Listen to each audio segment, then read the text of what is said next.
ভাচারা থানার হত্যা চেষ্টা মামলায় অভিনেত্রী নুসরাত ফারিয়াকে কারাগারে পাঠানোর নির্দেশ দিয়েছেন আদালত। ফের জামিন শুনানি 22 মে সকাল 8:45টার দিকে গ্রেপ্তার নুসরাত ফারিয়াকে সিএমএম কোর্টে আনা হয়। এর আগে রোববার দুপুরে থাইল্যান্ড যাওয়ার সময় হযরত শাহজালাল আন্তর্জাতিক বিমানবন্দর থেকে নুসরাত ফারিয়াকে আটক করে ইমিগ্রেশন পুলিশ।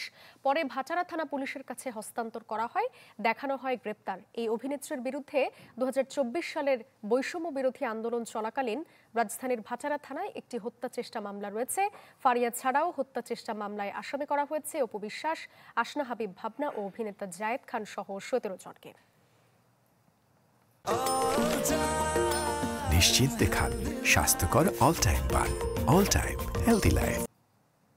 এ বিষয়ে আরো জানাতে সিএমএম কোর্ট থেকে যুক্ত হচ্ছেন সহকর্মী মাকসুদুল হক ইমু। নুসরাত ফারিয়াকে কারাগারের পাঠানোর নির্দেশ সহ আগামী 22 মে প্রতিবেদন দাখিলের সাপেক্ষে আসলে জামিন শুনানি হবার কথা আমরা কিছুক্ষণ আগে দেখতে পেলাম। এছাড়া আরো যে সব আপডেট রয়েছে আমাদেরকে জানাবেন।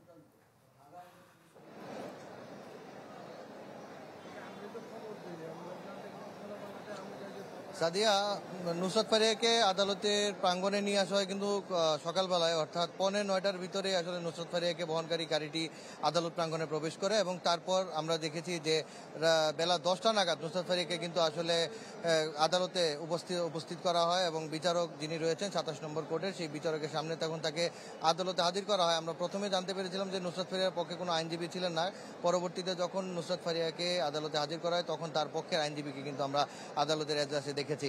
তাছাড়া আমরা আরেকটা জিনিস যদি জানাই, যেহেতু মামলাটি বৈষম্য বিরোধী আন্দোলনের সময় করা একটি হত্যা চেষ্টা মামলা এবং 29 এপ্রিল মামলাটি আসলে হয়েছে, সেই ভাটারা থানার যে মামলাটির কথা আপনি বলছিলেন সেই মামলায় কিন্তু গতকালকে বিমানবন্দর থেকে নুসরাত ফারিয়াকে প্রথমে জিজ্ঞাসাবাদের জন্য আটক করা হয় এবং পরবর্তীতে ভাটারা থানার পুলিশের মাধ্যমে ডিবিতে হস্তান্তর করা হয় এবং গতকালকে মূলত নুসরাত ফারিয়া ডিবি কার্যালয়ে ছিলেন গতকাল সারাদিন এবং সারা রাত।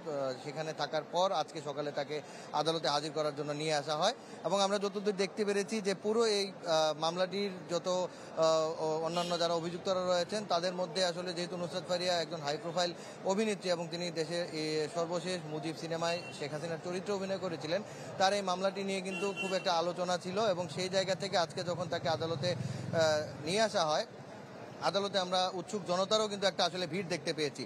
আপনাকে যদি আরেকটা জিনিস একটু জানাই, যেহেতু নুসরাত ফারিয়ার এই মামলাটি সম্পূর্ণ সময় আসলে যারা ছিলেন এখানকার আইনজীবীরা তারা কিন্তু উত্থাপন করার চেষ্টা করেছেন যে জুলাই আন্দোলনের সাথে কিভাবে আসলে নুসরাত ফারিয়া সম্পৃক্ত এবং এই আন্দোলনে কিভাবে তিনি অর্থ যোগান দিয়েছেন সেই বিষয়টিকে কিন্তু তিনি আসলে সেখানে জানিয়েছেন এবং সেখান থেকে জানানোর পর কিন্তু মূলত আইনজীবীরা এই বিষয়টিকে আদালতের সামনে তোলার পর বিজ্ঞ যারা আইনজীবী ছিলেন তারা বলছেন এবং বিচারক সেই নুসরাত ফারিয়ার যে আইনজীবী তার কাগজগুলো পরীক্ষা সাপেক্ষে আসলে আগামী 22 তারিখে পরবর্তী জামিন শুনানির তারিখ ধার্য করেছেন। এই ছিল আসলে মূলত আদালত প্রাঙ্গণ থেকে আমার কাছে সর্বশেষ। ইমু, ধন্যবাদ আপনাকে। সিএমএম কোর্ট থেকে যুক্ত হয়েছিলেন সহকর্মী মাকসুদুল হক ইমু।